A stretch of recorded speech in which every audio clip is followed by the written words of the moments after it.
Hey, everybody, and welcome back to another episode of UnProcessed Sugar. I'm Dr. David Sugar, your host, and thank you very much for joining me as we go on this journey together and look for answers and solutions to a better way of health and well-being. Joining me today is Ms. Nora Clemens, a nutritionist and my good friend. Nora is a functional medicine nutritionist. That covers quite a number of bases there, Nora. Can you maybe explain a little bit more of exactly what does that mean and what can you do to help us? Yeah. Hi, David. So happy to be here with everyone, with you and everyone. Yeah. Functional medicine nutritionist is a person that has training in finding out the root cause of why they are unwell. So it's just really going to the matter and, of course, solving it with food as medicine. But we want to find out what's wrong, not put a Band-Aid on it. Right. And that phrase, the root cause, we've been hearing a lot lately. Instead of treating the symptoms, let's get to the cause of the matter, and let's fix that instead of just treating the symptoms. That's it. So that's a very empowering way to look at it. And so again, I appreciate you taking the time to be here. It's great to see you in person. So I know I've known Nora for a while. I've worked with her for several years now, and like I said, over the years we've become friends. And I've learned from you that you think of nutrition with 4 pillars. Right. 4 general concepts. Could you explain to us what those pillars are? Sure. Today we're going to cover the 4 pillars of food as in whole food versus ultra-processed food. And then we're going to talk about the power of protein. Then we're going to do plant loading. And we're going to wrap up with hydration. Awesome. Those are our 4. All right. So the first one, obviously, we'll start with that one. Whole foods versus ultra-processed foods. Now, it sounds pretty obvious what that means, but whole foods is easy. What are processed foods? What are ultra-processed foods? What exactly does that mean? And are they always bad for us, or are there good processed foods out there? Well, I like that last question because, there are just, good processed foods, and I'll explain those. So whole foods, the obvious is like, steamed broccoli or, grilled chicken, rice that you just make out of a bag, or beans. Those are whole foods in their original state. And then we have minimally processed foods, which would be like frozen broccoli. But, nothing's been added to it, but it has been processed. Still, frozen broccoli is amazing for us, but minimally processed. Okay. So it's still good for us. It's still broccoli. But then say you have like broccoli with cheese frozen meal. Well, just for this piece, I did look at a box, and it had, I believe, 25 ingredients. Oh, wow. So, you see what I'm saying? And, right. Most people don't know half of what those ingredients are. Right. So ultra-processed foods really are foods that might have some of the original whole foods, but in the end, because they have so many additives, preservatives, typically a ton of fat, sugar, or salt, or all 3, it's ultra-processed and very unhealthy for us. Gotcha. Yeah. So there is such a thing as processed food that can be good for you. Minimally. And ultra-processed is almost always bad for us. Correct. All right, very good. Now, I know one of the core components of this are macronutrients, and then there's even micronutrients. So macro, big, micro, small. But what would be some examples of the macronutrients versus the micronutrients, and what are the importance of each of those categories? Yeah, so macronutrients are the 3 things most people know about: proteins, carbs, and fats. All right, so these are macronutrients. There's really fiber in there we could kind of throw in, but we're not going to complicate it today. So, protein is the building block of every single cell in our body. So we've got that. Carbs are our energy, body's preferred energy source, so carbs for energy. And fats, they also provide energy, but they're really important in absorption of fat-soluble vitamins. Doesn't sound too exciting, but it's super important. And making hormones. And then every single cell has a membrane. And so fats have to do with the integrity of that membrane. So we need healthy fats to have a healthy body. Gotcha. Yeah. All right. So then, the micronutrients. Right. Yeah. So we've got micronutrients are vitamins and minerals. Okay. Because they're teeny tiny components that drive all those biochemical reactions that are going on in our body, every cell at every minute of the day, 24/7. And so if we don't have enough vitamin C or B vitamins to drive a metabolic reaction, well, we're going to be ill in some way. Right. Maybe subtly at first, like deficiencies are a little insidious. They kind of creep up, and then all of a sudden you feel bad, and, it's really hit. Gotcha. All right. Very good. Thank you. That makes a lot of sense. Good. You put it so that even an orthopedic surgeon can understand it. Exactly. So now we're always telling people this is bad, this is good, stay away from that. But I like to give people action items. So the concept of a swap. So here, I like chips, for example. Yes. But I'm learning that there's things I can swap out and eat instead of my chips, satisfy my cravings, but not get all the bad stuff that's in that ultra-processed chip. Can you give us some examples of different swaps that you'd recommend for us? Yeah, absolutely. Now, I find people typically have a sweet tooth or a salty, crunchy tooth. It's kind of like in those two camps. So for the people that have a sweet tooth and might grab a candy bar, which is so easy to do, try trail mix. It's got everything. It's got a little salt, little crunch. It's got the sugar from the dried fruit, and get one with dark chocolate, because dark chocolate's our friend, and it's not bad for us. So you can just get that sweet tooth satisfied. Instead of cookies and things like that. I mean, this sounds crazy. It sounds like you're back to being a kid, but make yourself a peanut butter and jelly sandwich. I mean, if you have good quality bread and peanut butter and, just a little bit of jelly, it's still sweet. It's not a cookie, but you've just had fiber from that whole grain and, healthy fat from the peanut butter. So it's going to be, satisfying and nowhere near as empty calories and ultra processed like a cookie. Well, those are great suggestions. So I Yeah. don't feel so bad about having that peanut butter and jelly sandwich in the middle of the night last night. No, eat real food. Right? Well, that's great.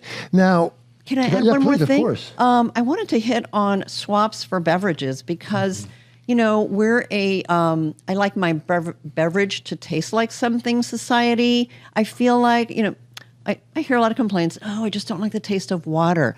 So look, if you've been used to carbonation or sodas or even diet sodas, think about all the various club soda flavored beverages that are out there. They come in every single flavor and no calories, minimal processed, right?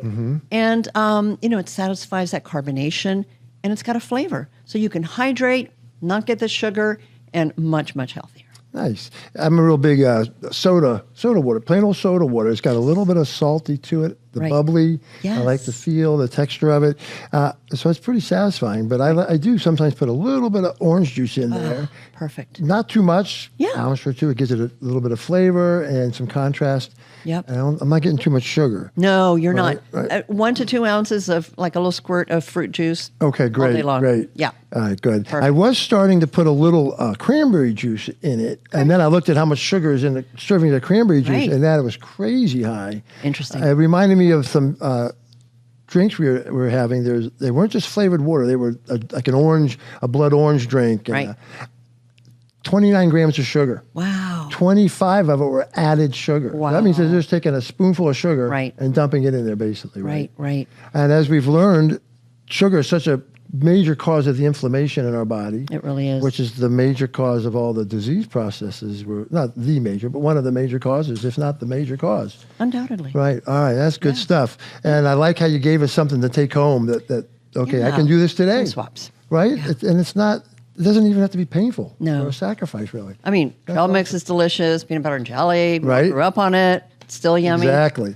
Crunchy or smooth? I know. Yeah. Yeah. Well, which one for you? Crunchy or smooth? I don't know. I like them both. Yeah, I'm a 50-50. crunchy guy. Crunchy and salty. But yeah, right? There's Yeah. something about the I'm a sweet foodie. I like Yeah, it all. yeah. Well, it's just it's something satisfying. Yeah. I think we get a little dopamine thing going. Yes. And it's a comfort. Yeah. So we need it's, to honor what we like. We Right. should honor our taste buds because there's enough healthy foods out there that we can find something that's healthy that we like. All right, good. Well, we've already learned a handful of them so Okay. far. So the next pillar is protein power. Yes. About protein. Yes. Kind of just a basic question. I mean, Yeah. what is protein? What does protein Yeah. do for us? Right. And then I have a follow-up question about what it course. does for us. You can lay all Well, I've been reading more about how protein actually affects our mood Right. and how important important it is for longevity, anti-aging. Right. Maybe you could touch on some of those. Let's just do a lot. Oh yeah, I'll try to hit all those. If not, you refresh me. Right. But yeah, protein. I mean, I am not a carboholic, really. I am a protein person. So, and I'm so glad because it's so good for us. Right. And research has shown that we need so much more protein than we think that we are eating to meet our needs. And face it, look, I'm a senior. Like, I need more protein now than I did, 30 years ago. So it's a high calling to get enough protein. But what is a protein? So, the obvious, beef, okay. Chicken, fish, eggs, cheese, yogurt, all those things. There's plant-based proteins like, beans, tofu, soy milk, a little bit of nuts and seeds. So all those foods provide protein. But I will tell you, protein, what it does for us is it makes us feel full. It's one of the things. It's called satiety. So we feel like good when we eat protein, like satisfied. It is replacing all the protein cells, all the cells that are dying off in our body at all times of the day. We need to make new ones. So every single cell in our body needs to be replenished and rebuilt every day.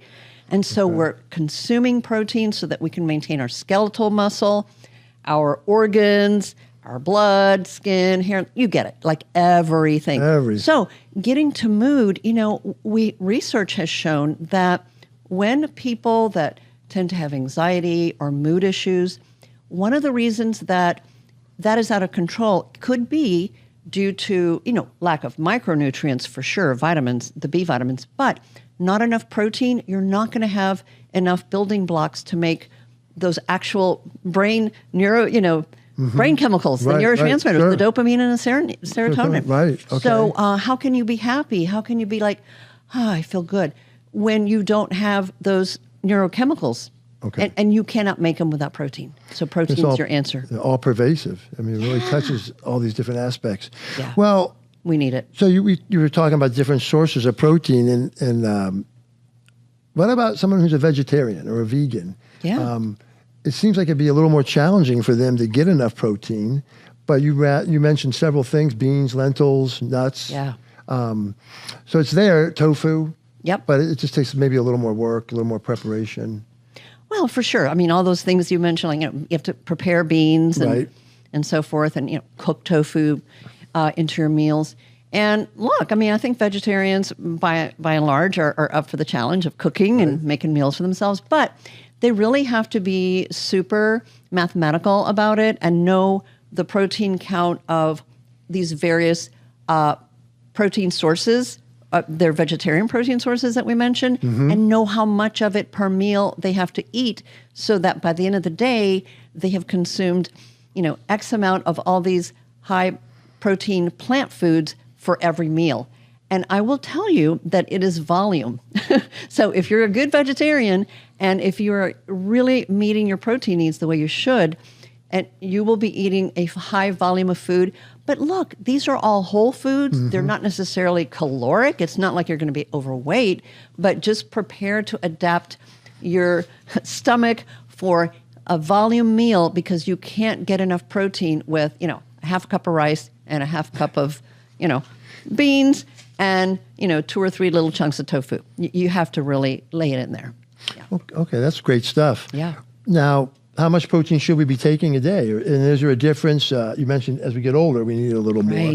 What about men and women? Is it the same? Is it different? And maybe you could expand on that.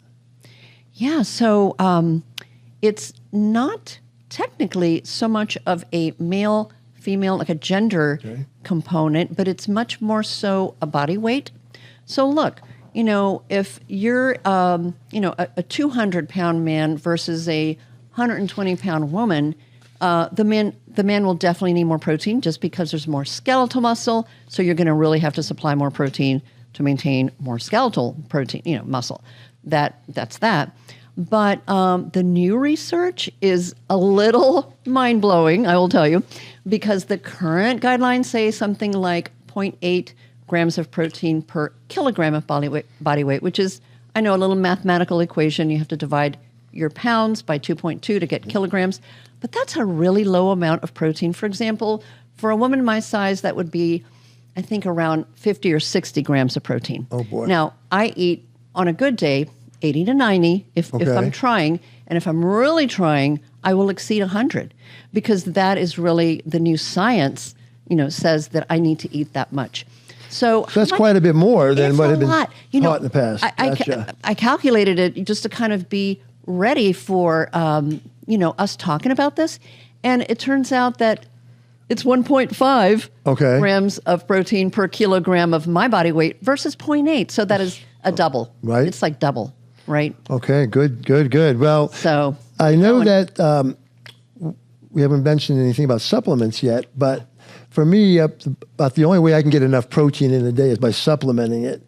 And so I use different protein powders. One in particular I like is Kachava. Yes. Not that we're promoting anything over another. We get nothing for that. But it's plant-based. It's got 70 plus minerals and elements and vitamins in it. Yes. It's got your greens and all that in it as well. So it really kind of checks all the boxes. And it's quick, easy, and convenient. I had one for breakfast, that plus another protein, which is very dense in protein, called Equip, which is made from beef dried up and ground into a powder. So it's really high in protein. Between the two, I've got 55 grams of protein. Great. So that was good. Yeah. That was a really good start to the day. And since I've been more conscientious about that, I feel better. Yeah. I'm not hangry. Right. For starters. And I think what you touched about, the neurotransmitters, thinking. right? Yeah. Oh, yeah, absolutely. Well, that's such good stuff. So good job. Now, about the protein powders, I know whey is a really popular one. Right. It's made from milk products. Right. But what if you're lactose intolerant? I mean, how are you supposed to use a whey protein powder? Yeah, I mean, if you're a little squeamish about using whey because you're lactose intolerant, you can use, a plant-based. But if you choose a whey isolate, that is ultra-filtered and the lactose is taken out. So all my patients and clients that are lactose intolerant that use a whey isolate protein powder have no issue at all. Okay, very good. But, there's, as we have whole foods and ultra-processed foods, in the protein powder industry, I just want to say quickly, there are more terrible protein powders than there are healthy ones. I would imagine so. Yeah, so please be cognizant. For example, I know the one you use, super clean and all good ingredients, but you want to have a minimal number of ingredients unless like yours are all healthy ingredients. Right. Yours is an excellent product. But you definitely want to have a clean protein powder. Just make sure you understand what the ingredients are. If you don't know what they are, that's a bad sign. I was saying to the viewers the other day that if you can't pronounce it, you probably shouldn't eat it, right? And why does it need 20 different ingredients in it? Yeah. And that's one of the things I like about that one other protein I was mentioning. It's just protein. Yep. It's a single ingredient. Like they put a little vanilla and some stevia for flavoring. Like 3 ingredients. Right. Pretty basic. Now, I mentioned stevia a little off the protein, but stevia is a natural sweetener. That's okay to use? It is. I mean, so far it hasn't had, holes punched into it. So I think we're good. Doesn't give insulin spikes or does it? No. Oh, okay. Monk fruit, which is lo guan ho, or monk fruit is good, and stevia. Those are sort of the two going plant-based. Very good. Allulose has gotten a little bit of a bump. All right. A new one. Allulose. Allulose. I've never heard of that. What is that? It's just a plant-based Oh, wow. sweetener. So they're still discovering new things. They are. I mean, there's a world full of plants that we haven't analyzed that many would be able to help us. Oh, yeah. I mean, the number of pharmaceuticals that are derived from a botanical beginning is so true. significant, right? Yeah. Well, that is such good stuff. So you touched base on some of the high protein foods, beef, fish, chicken. But beef, we've been told for the last 50 years, beef's bad. Right. Beef's bad. Right. It's the beef fat's the source of all these heart problems. Right. That's not the case anymore, we're learning, isn't that? That's correct. I mean, we now know that the source of heart disease and atherosclerosis and things like that is ultra-processed foods, high-carb diets, and sugar. Right. Exactly what you said in the beginning about sugar. It's mind-blowing. I mean, it has nothing to do with fat. Right. So, I mean, we are all genetically made different. So there are some people that if they eat, and I mean crazy amounts of, fat, that might, move their dial. But with cholesterol. But that doesn't, we don't know the interpretation of how that actually boils down to heart function and heart health. Right. So, look, if you're eating, mixing up the proteins and having, I recommend grass-fed beef, here and there as part of your proteins, I think it's perfectly fine. Gotcha. Yeah. Now, you hear a lot about grass-fed beef. Sure. The alternative would be grain-fed, corn-fed beef. Right. Now, right.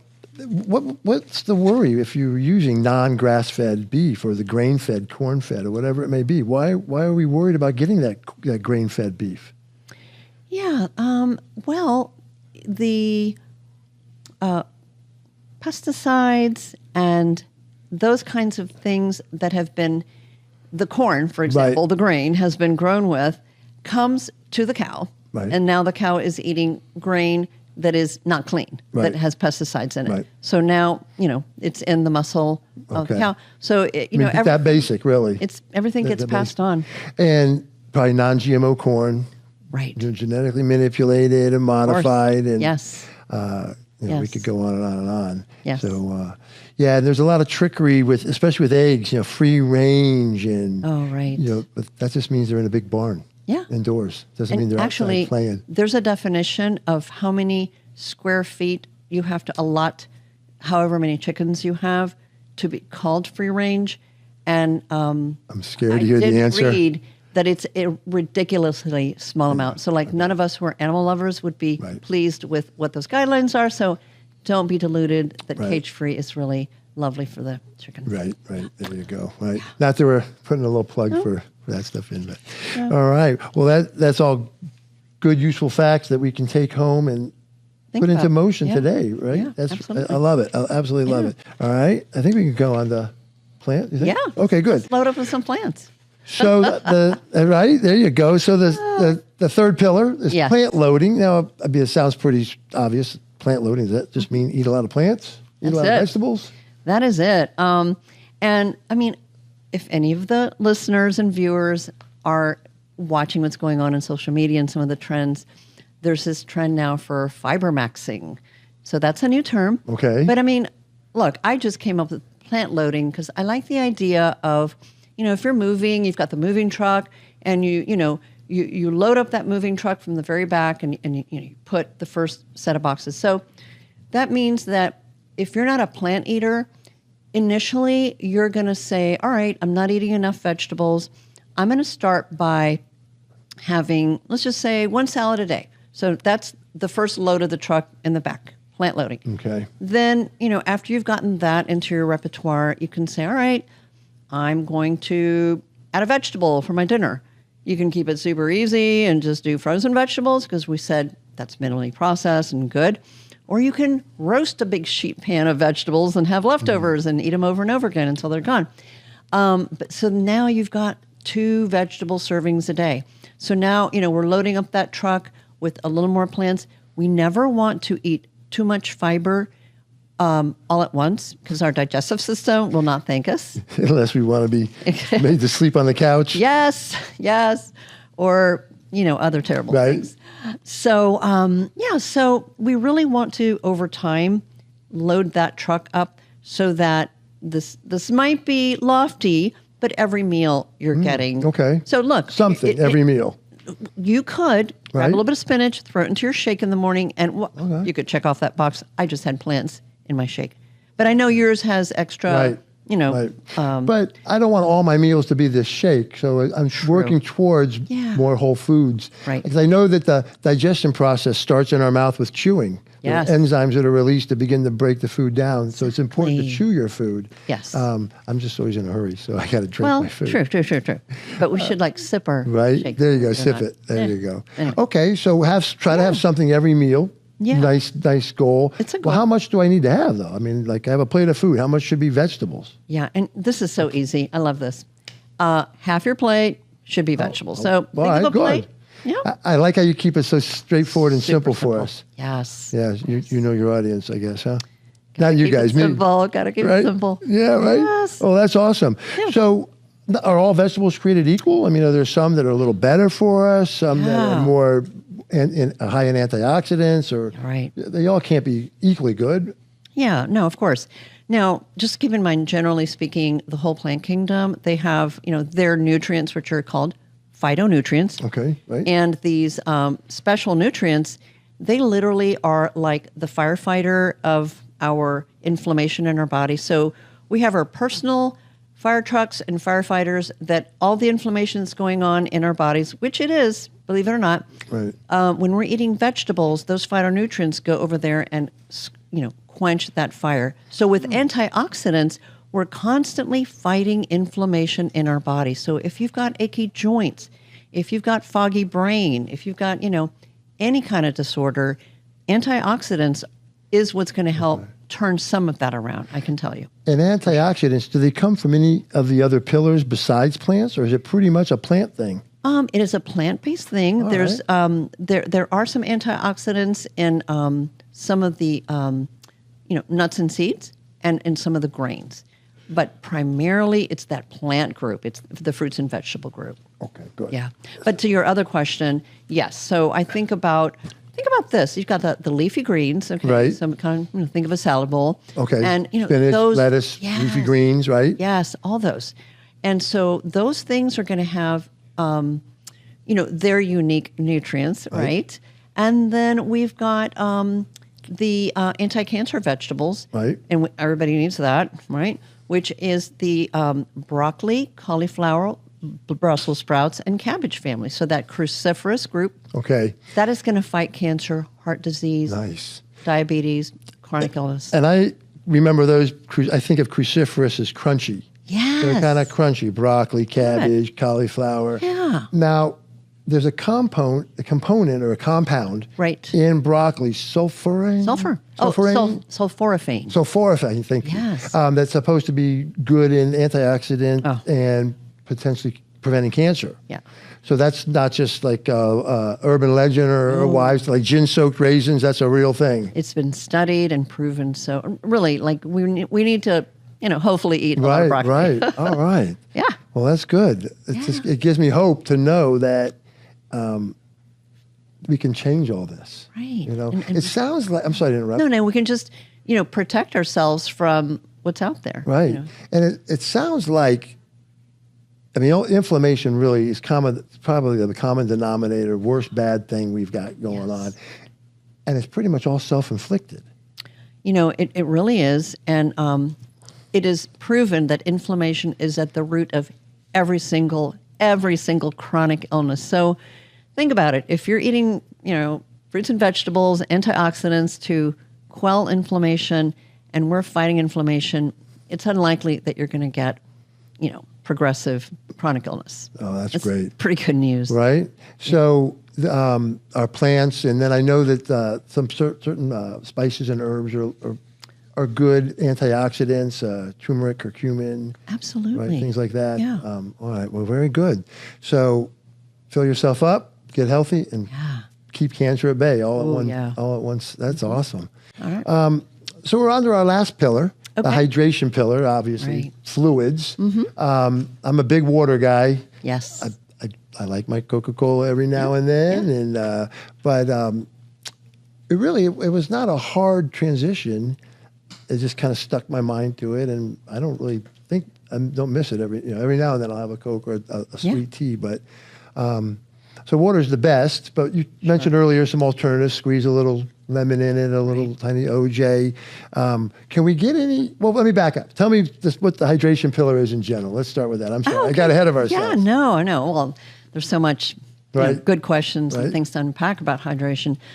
Look, so we talked about food, but if we were to say, let's put this talk into like a hierarchy of what's most important. I mean, we can go without food for a long time, but we've all heard, like if you're out lost in the woods, you will live for a long time as long as you can stay hydrated. Right. So until they rescue you. So there is the big point right there. Like we need hydration more than we need anything. So it's super important. Again, a little bit like protein. People think they're drinking enough. I mean, maybe they don't really know. So let's get to it, right? Like how much do we need to drink? And look, fluid is fluid. I'll just be honest with you. Coffee, tea, I include that. When people say, have a cup of coffee in the morning. I have a cup of tea in the afternoon or at night. And then I have, water the rest of the day. I include the coffee and the tea because it is all liquid. The body is not like, checking at the door, is this coffee, water, or tea? Or so the water in my shakes is counting too. Correct. Good. You know how runny yogurt is? Well, there you go. When you're having a yogurt, that is like 90%, water. Gotcha. All Certainly right, good. soup. So, but how much do we need? So that is an easy equation. It's just your weight divided by 2. So let's say a 150-pound person. So half of that is 75 ounces. So a person weighing 150 pounds needs 75 ounces. Again, you're keeping it simple for me. Yes. I appreciate it. Yes, That's awesome. Yes. That's awesome. Yeah. So, but should I be careful about drinking too much coffee? Isn't it going to make me dehydrated? Yeah. No. So for decades, that was talked about. But about 2 decades ago, because I remember when I learned this, actually at a conference, as it turns out, drinking caffeine does not dehydrate you. Really? It has a mild diuretic property, and it's mild. Right. But when they have done the studies of with and without, drinking coffee, same amount, same people, swap, you literally are not dehydrated. So, all right. So drink your coffee. You can take it to the bank that drinking coffee or tea will not dehydrate you, and it really does. Now, do I think that we need to limit our caffeine? Yes, caffeine is a drug. Honestly, it can overstimulate our nervous system. It can cause our cortisol to get too high. We're all running around stressed out and don't want our cortisol to be too high as it is. So, coffee too much of it, it's like too much of a good thing, right? But coffee is good for metabolism. Coffee is good for cognition. Right. Coffee is also known to help prevent diabetes. I mean, so many studies around coffee that it's not demonized anymore. Right. I recommend it. I love it. Awesome. That's good. That's good. But it is totally fine within, a couple of cups a day. Okay. Yeah. Like they say, everything in moderation. There you go. As it comes down to. There you go. Yeah, I think that the not surviving without water, I think it's 3-3-3. 3 minutes without oxygen, 3 minutes without 3 days without water, and 3 weeks without food. Those are all ballpark. Yeah. But I've heard that, in survival circles and things like that. 3, 3, and 3. So yeah, right. You got to drink. You got to drink. You have to. Right? Yeah. And I do want to say that, as we get older, we lose our sense of thirst. That just goes away. Right. Like we're really not thirsty anymore. So we cannot rely on, I'm thirsty. Or say you've just had a bad habit of, I've never been a big water drinker. I meet those people all the time. And guess what? Well, I'm just never thirsty. That's too bad.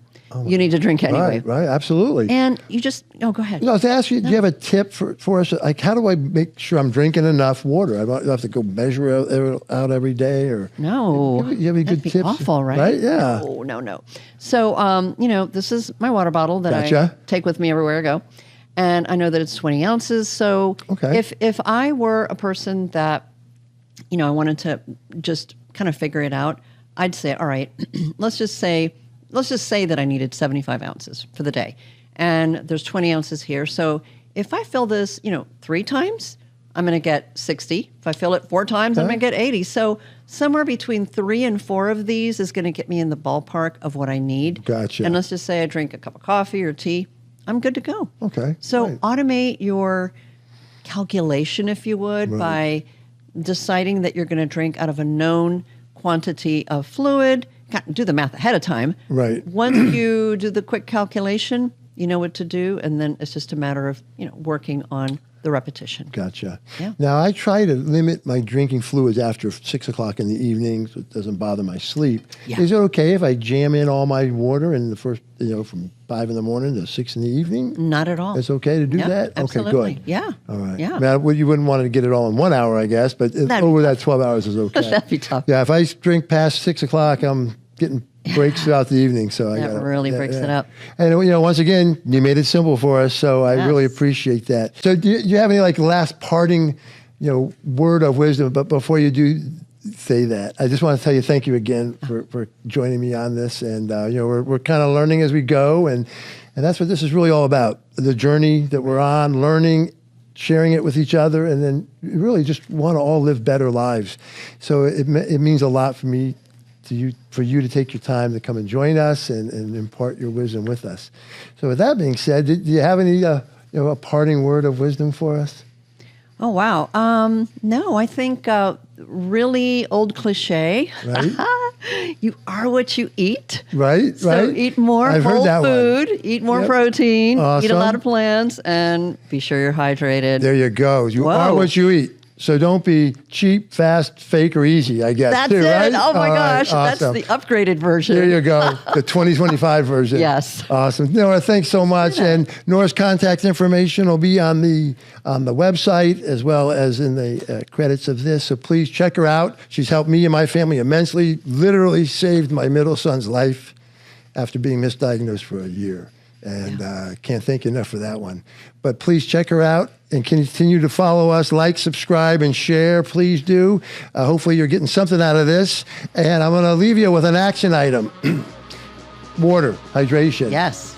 Even if it's an inexpensive one, it's okay. Get a water filter at your home. Mm-hmm. Our municipality's water supply is tainted. At the very least, fluoride. I grew up in Tampa, and you would hold a glass of water in the light, you could literally see the white particulate. It was lime, calcium buildup. But nonetheless, do yourself a favor, get a water filter. It'll make a big difference for you. All right, thanks everybody for joining us. I can't tell you how much I appreciate it. It means the world. See you next time. Bye.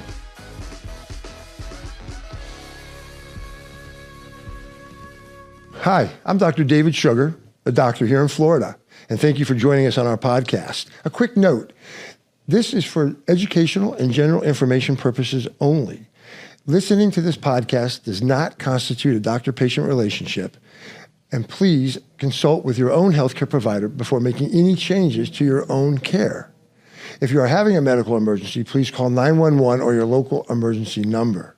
Any items, tests, medications that we talk about or discuss are for information purposes only and are not an endorsement. Once again, thank you for joining us, and please see the website for the full disclosure and waiver. Thank you very much.